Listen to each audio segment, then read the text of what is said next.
Mayors in close to 100 cities around the world have signed on with a program to phase out meat. The goal is to have zero consumption, none at all, by 2030. The program is C40 Cities.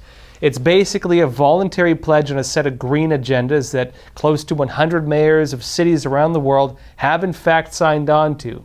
The program is in fact tied with the World Economic Forum. In fact, it's even on their website. And the WEF, of course, is in fact a partner on the United Nations Agenda 2030 program. The technical language they use is to engage in, quote, consumption intervention. And yes, the group openly states its intention to have city mayors to engage in consumption intervention to stop people from eating meat and consuming dairy products. In fact, it's on their website. And it's printed in the group's reports. They don't hide it. The main one people point to is from 2019. It's titled The Future of Urban Consumption in 1.5 degrees Celsius World. It portrays meat like it's the devil of a doomsday cult.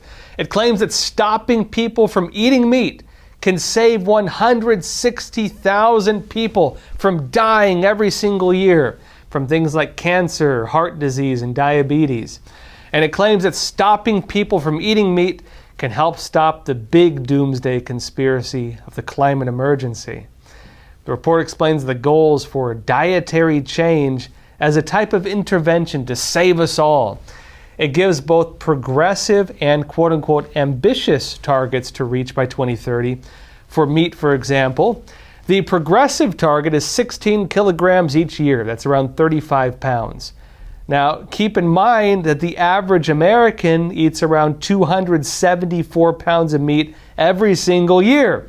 So that's a pretty major cut to how much meat you're going to be eating if you're in one of those cities. So what's the ambitious goal, though? Well, zero.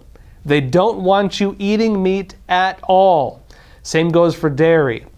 It appears they genuinely believe that if they can successfully cut meat and dairy, at least what they say on paper, they believe it will stave off climate change. Just sacrifice your steaks at the altar of big government and we'll be okay.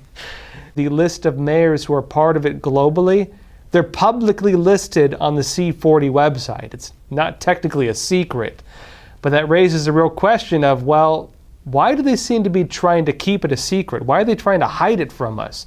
Why are they not just saying openly they're doing it? And why does it seem they're trying to avoid telling voters, the citizens living in these cities, the real agenda on where their policies are heading?